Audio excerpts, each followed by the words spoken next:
দীর্ঘ ৩ দশক ধরে বন্ধ কুমিল্লা বিমানবন্দর, যা পুনরায় চালুর দাবিতে এবার সরব হয়েছেন বাহরাইন সহ মধ্যপ্রাচ্যে বসবাসরত বাংলাদেশি প্রবাসীরা। বিমানবন্দরটি চালু হলে কুমিল্লা ও আশেপাশের কয়েকটি জেলার লাখো মানুষ সরাসরি উপকৃত হবেন বলে জানান তারা।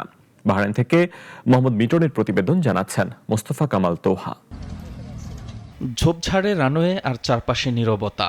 প্রায় ৩০ বছর ধরে এভাবেই অচল হয়ে পড়ে আছে কুমিল্লা বিমানবন্দর। তবে এই অচলায়তন ভাঙতে এবার প্রবাস থেকেই আওয়াজ তুলেছেন রেমিট্যান্স যোদ্ধারা। বাহরাইন সহ মধ্যপ্রাচ্য প্রবাসী বাংলাদেশিরা বলছেন, বিমানবন্দরটি দ্রুত চালু করা এখন সময়ের দাবি। ঢাকা হয়ে বাড়ি ফেরার পথে সড়কপথের সীমাহীন যানজট আর ভোগান্তি থেকে মুক্তি চান তারা। মধ্যপ্রাচ্য সহ সারা বিশ্বে যত সকল প্রবাসী আছে, সকলের প্রাণের দাবি আমাদের কুমিল্লা একটি বিমানবন্দর চালু করা হোক। কুমিল্লা এয়ারপোর্ট আমাদের দীর্ঘদিনের একটি দাবি। সরকার যদি আমাদের প্রতি আন্তরিক হয় তাহলে এই কুমিল্লা এয়ারপোর্ট পুনরায় চালু করা সম্ভব। এই বর্তমান সরকারের কাছে একটাই দাবি জানাবো বাহরাইন প্রবাসীর পক্ষ থেকে, যে কুমিল্লা বিমানবন্দর যাতে অতি সত্বর চালু করা হয়। প্রবাসীদের মতে বিমানবন্দরটি সচল হলে শুধু কুমিল্লা নয়, চাঁদপুর ও ব্রাহ্মণবাড়িয়া সহ আশপাশের কয়েকটি জেলার যোগাযোগ ব্যবস্থায় আসবে বৈপ্লবিক পরিবর্তন। একই সাথে গতি ফিরবে আঞ্চলিক অর্থনীতিতে।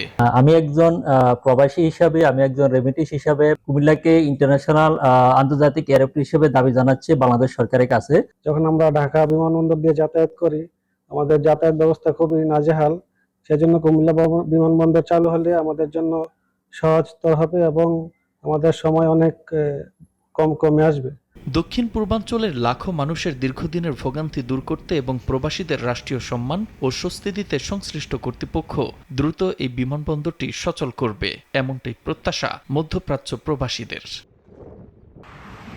মোস্তফা কামাল তোহা, নাগরিক।